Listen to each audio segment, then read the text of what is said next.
नमस्कार, मैं हूं आपके साथ अभिषेक पुंडीर।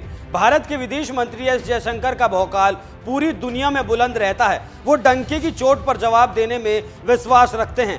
वहीं जब विदेश में रह रहे भारतीयों पर कोई दिक्कत आती है तब भी एस जयशंकर पूरे दमखम के साथ भारतीयों को देश वापस लाने में सबसे आगे रहते हैं और बातचीत के जरिए चीजें आसान कर देते हैं। रूस, यूक्रेन, अफगानिस्तान, तुर्की हादसे के बीच ये देखा गया कि किस तरह से भारत दमदारी से काम करता है। वहीं इसी कड़ी में अब एक बार फिर से कुछ ऐसा हुआ है जिसके बाद विदेश मंत्री एस जयशंकर ने कमान संभाल ली है। बता दें कि सूडान में सेना और अर्धसैनिक बलों के बीच तनाव के चलते अब वहां गृह युद्ध के जैसे हालात पैदा हो गए हैं। 2021 में वहां सरकार का तख्ता पलट हुआ, जिसके बाद सत्ता पर काबिज होने वाले दो सेना के बीच अब सत्ता संघर्ष छिड़ गया है। एक तरफ सेना प्रमुख अब्देल फतेह अल बुरहान हैं और दूसरी तरफ उनके डिप्टी मोहम्मद हमदान डागलो हैं। दोनों के बीच जबरदस्त बवाल चल रहा है। वहीं दोनों के बीच की दुश्मनी को खत्म करने के लिए अंतर्राष्ट्रीय अपीलें और दबाव भी तेज होते जा रहे हैं। जानकारी देते चलें कि इस गृह युद्ध की वजह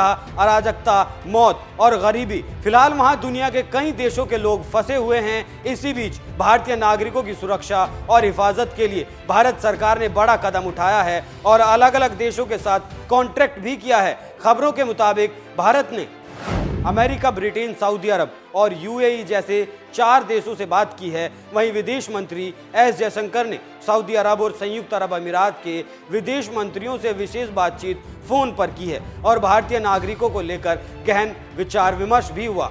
वहीं इस पूरे मामले पर जानकारी देते हुए सूडान में भारतीय दूतावास ने बताया, लूटपाट की कई घटनाएं हमारे सामने आ चुकी हैं। सभी भारतीय नागरिकों को सलाह दी जाती है कि कृपया बाहर ना निकलें, कृपया अपनी राशन आपूर्ति करें। अभी कुछ दिन और ये स्थिति बनी रह सकती है। कृपया अपने पड़ोसियों से मदद लेने की कोशिश करें। कृपया घर पर रहें और सुरक्षित रहें।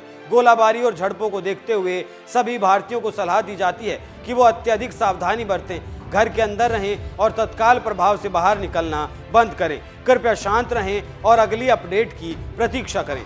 अब इससे अंदाजा लगाया जा सकता है कि किस तरह के हालात सूडान में बने हुए हैं और भारत सरकार उस पर किस तरह से प्रतिक्रिया दे रही है। और विदेश मंत्री एस जयशंकर लगातार इस मामले पर बारीकी से नजर बनाए हुए हैं और लगातार कई देशों से बातचीत कर भारतीय नागरिकों को सुरक्षित निकालने का प्लान बना रहे हैं। वहीं एस जयशंकर से बात होने के बाद सऊदी अरब और संयुक्त अरब अमीरात दोनों ही नेताओं ने भारत को जरूरी समर्थन का भरोसा दिया है। इसके साथ ही सूडान में पर्याप्त मौजूदगी रखने वाले संयुक्त राष्ट्र के साथ भी भारत लगातार संपर्क बनाए हुए हैं ताकि किसी भारतीय को कोई दिक्कत या परेशानी ना हो। इसके अलावा भारत ने नई दिल्ली में कंट्रोल रूम भी बना दिया है जिससे सूडान में काम करने वाले भारतीयों से आसानी से संपर्क किया जा सके और दूतावास से संपर्क कर सहायता पहुंचाई जा सके। आप एस जयशंकर के इस कदम पर क्या राय रखते हैं, हमें कमेंट करके जरूर बताएं। नमस्कार।